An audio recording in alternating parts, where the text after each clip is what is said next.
In your book, Ned Kelly, you quote the man who called the greatest Ned Kelly writer of them all, Mr. Ian Jones. Yeah. And he writes of Ned, perhaps he was the only real Robin Hood who has ever lived. And now this may surprise some, Peter, who don't know all the finer details about Kelly's life and view him only as a notorious criminal. Well, the answer is that Ned Kelly and his gang were not stealing the money to buy Maseratis and Ferraris and FJ Holders or the 1870s equivalent.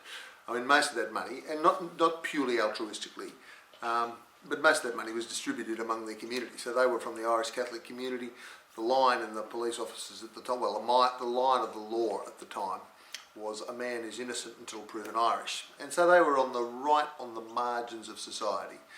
And when they stole between £8,000 and £10,000. The police always felt that at the end, when they captured them, there must be a cache of treasure somewhere out there in the hills. And sure enough, 2 days before he was hanged, Ned Kelly said to his cousin Tom Lloyd, he said, finally they get to meet. And he says, Tom, when I'm gone, I need you to know that you remember the black stump, yes. You remember the white gum 50 yards up the hill, yes. Well, we'll get to that white gum. Go 50 yards to your right, you see a cave, and inside, yes, Ned, yes, you'll see my favourite saddle. That's yours. And that was all that was left after that kind of money. So, but it wasn't that they were just simply giving it out of the goodness of their heart. One of the reasons they were giving it was they were living off that community. So when they were on the run, from the days of Stringy Bark Creek onwards through Euroa, the siege of Euroa, the siege of Jerilderie to Glenrowan, there were 250 troopers scouring, looking for them. There was a £8,000 reward on their head. And it wasn't in that 2.5 years they were in a cave somewhere. They were moving among their people. And there were all sort of signs that they had among their community of where they were, and food was brought to them, and fresh horses were brought to them, and they were helped. And when the word went out about that there were 4 men, that the Kelly gang, they looked like 3 bays and 1 gelding. I get my horses mixed up, but all over the country, 4 men would form up in 4s and have those kind of horses to confuse the police, so that there was all these reports coming in of we've seen the Kellys, we've seen the Kellys. And so while the police are following 150 leads, they're out and about moving around. So it was Robin Hood-esque in some ways, but it wasn't simply from the point of taking from the rich and giving to the poor. In your book, the catalyst event which you referred to was 15th of April 1878, which involved the Constable Alexander Fitzpatrick. From the way you detail it in your research notes, it seems to be that particular incident where the mother Ellen ended up doing 3 years in prison seemed to be pushed Ned Kelly towards his ultimate demise. Yes. You mentioned earlier in your first question about Ian Jones, who is the greatest Kelly man of them all, and he's 82 years old. He's been studying Ned Kelly for 80 years, for 75 years really. And in his scenarios, he goes into every possibility. The particular episode you're describing is Fitzpatrick on the 15th of April, 1878, visits the Kelly household. There's a memo from the police saying, we want these bastards done down, and we want them done down now. Find anything. We've got to take the flashness out of them. Now, what happened in that room at that time, as Ian Jones has described, there are 15 major scenarios, but all of them agree that at one point, and one possibility is that Fitzpatrick molested 15-year-old Kate Kelly, which is what enraged the mother, and whether Ned was there or not there has never been established. But by Fitzpatrick's account, Ned Kelly came in, fired at him, pretty much missed him, hit him in the wrist from a distance of a yard and a half. Now, Ned Kelly could shoot the eye out of a sparrow at 300 yards. He was the best marksman there was. He was the best shot. For me, it is completely unbelievable that Ned Kelly was in the room with a gun and shot at Fitzpatrick and missed. But anyway, the guts of it is this. At the end of it, all of the scenarios agree pretty much that Ellen Kelly did hit Constable Fitzpatrick with a shovel.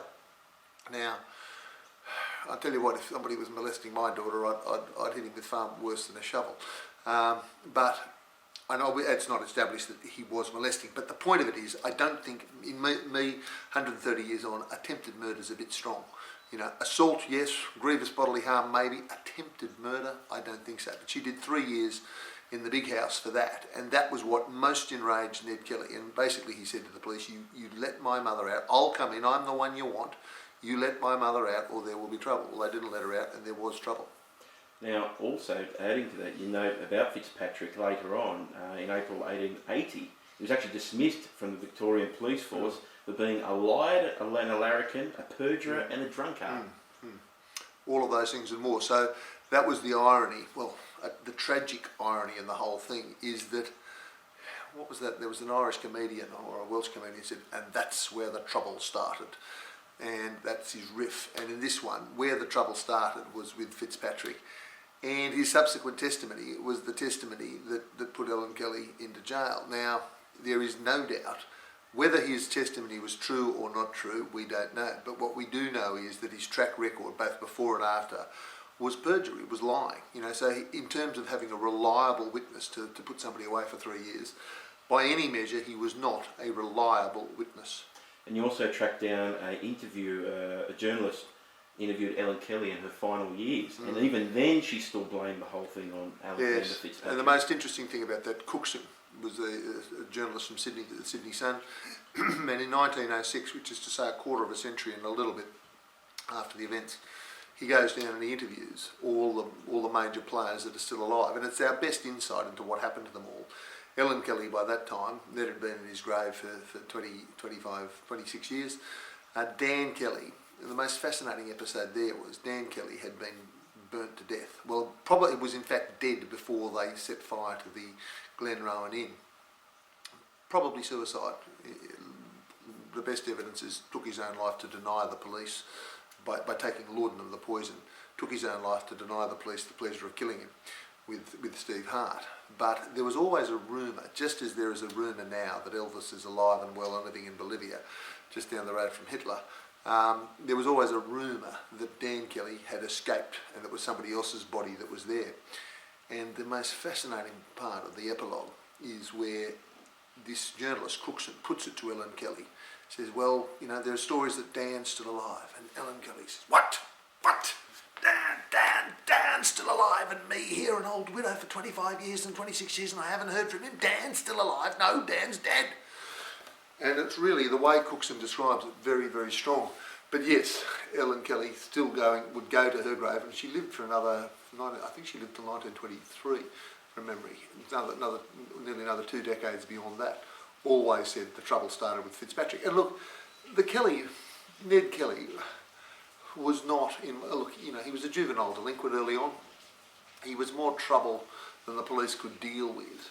As a teenager and as a younger man, he wasn't just a horse thief. He was an industrial strength horse thief. He sold 280 horses. He set up the best system of horse thievery there ever was in Victoria and New South Wales. But against that, he had this long list of troubles with the law, and not for me to excuse or disexcuse, not the word disexcuse, but what I do say is this in my view, he was not a psychopathic murderer wandering, he wasn't. He was not a psychopath wandering the hills, wanting to kill people or thrill kill police for the pleasure of it. At the time of Stringy Bark Creek, he and his brother and the 2 others were panning for gold, well removed from society, trying to raise money to get Ellen Kelly to get a legal appeal to get their mother out of jail. That's when the police came in. And as the Royal Commission subsequently established, there is no doubt that it was not the 3 Stringy Bark Creek police that were killed. It was murder. It was a tragedy for their families, and I understand the anger of those descendants of those families to this day. But as the Royal Commission established, it was not a premeditated murder. Kelly with the rifles that he had, he could have shot those police from 300 yards, from 200 yards, from 100 yards, from deep cover. Just through the bush, bang, bang, killed them dead. He did not want that. He wanted them to surrender. What he wanted was their horses, he wanted their guns, he wanted their ammunition, he wanted their supplies. He wanted to scare the hell out of them to get them out, and then they would have taken off. As it was, the very brave policemen, Lonigan first, then Scanlon and Kennedy, went for their guns, and the battle started and they were subsequently killed. McIntyre, who was the one policeman who didn't go for his gun, said to Ned Kelly, "Are you going to kill me?" And Ned said, "No. Well, why would I kill you? Well, I could have killed you any time I like. You've surrendered. I'm not going to kill you." And so that was where the trouble started. You've done an unbelievable amount of research with you and your team, over 700 pages of your research notes. But there does seem to be a suggestion there that there was some police harassment, which ultimately...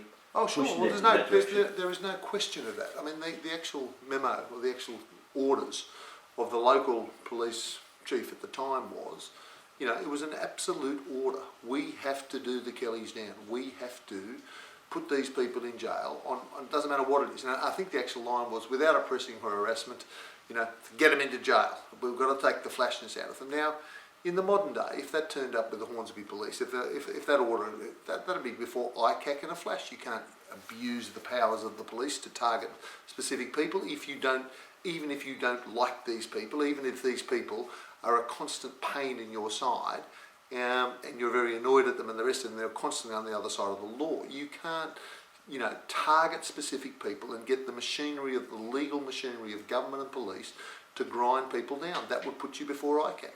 Now, supporting Ian Jones's statement about the Robin Hood type thing, one of the statistics I love that you digged up was that 30,000 people signed a petition in the lead up to his hanging that he be spared, and I'm finding that's unbelievable. 30,000 people in those times. Well, there's a guy I really like, Christopher Bantic, who is a terrific writer out of Melbourne and writes for The Age quite frequently, and he's a serious researcher and producer, and he was involved in one of the ABC documentaries on Ned Kelly, and I think he was the first one to, yes it was, in fact he referred to Kelly like Martin Bryant, like the Port Arthur massacre. Now for me, and I really like Christopher, and he and I have talked about this, I couldn't disagree more.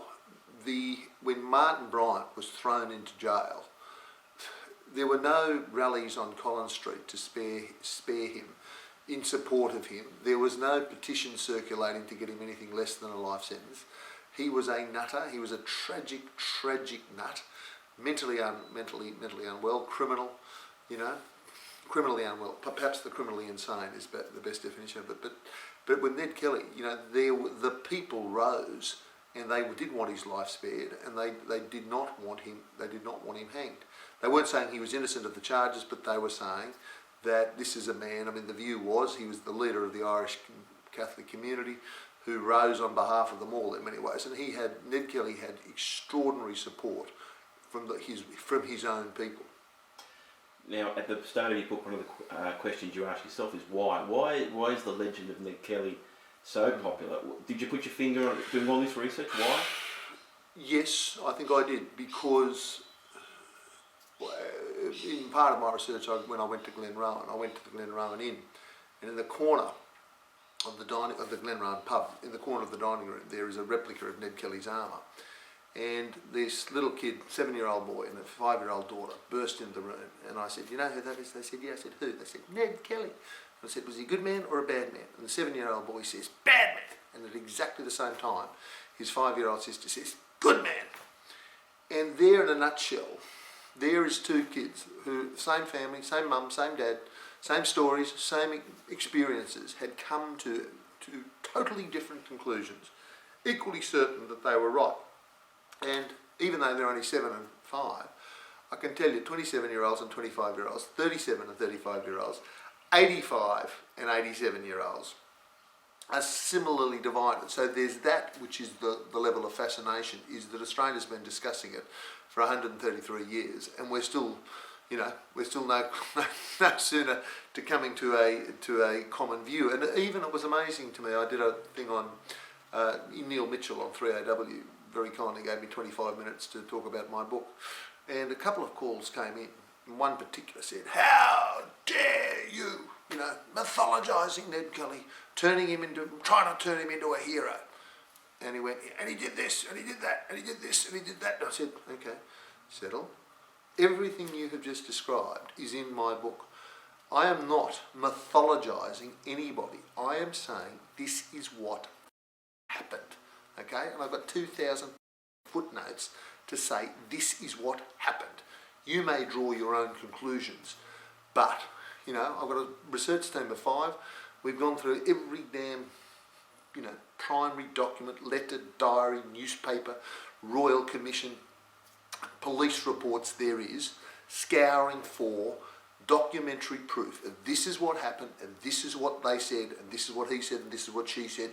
This is what happened, to put the reader in the middle of the whole thing. Peter, you are Australia's #1 non-fiction author. You've done 25 books now.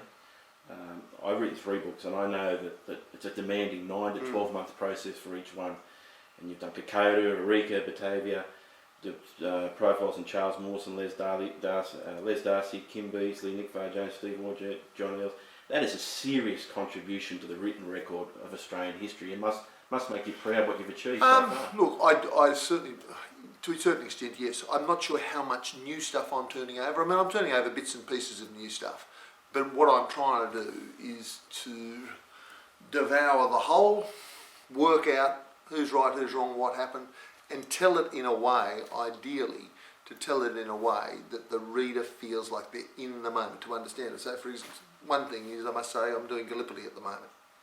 And it's, it is so confusing about where Anzac Cove is in comparison to the Neck, Lone Pine, all this. And so, all of these Cape Helles, I'm still not sure if it's Cape Hills or Cape Helles, but I'll find out. There, Beach Wide Beach there, Ducky Barber, all of these places. And so, the first thing I've done is I've commissioned a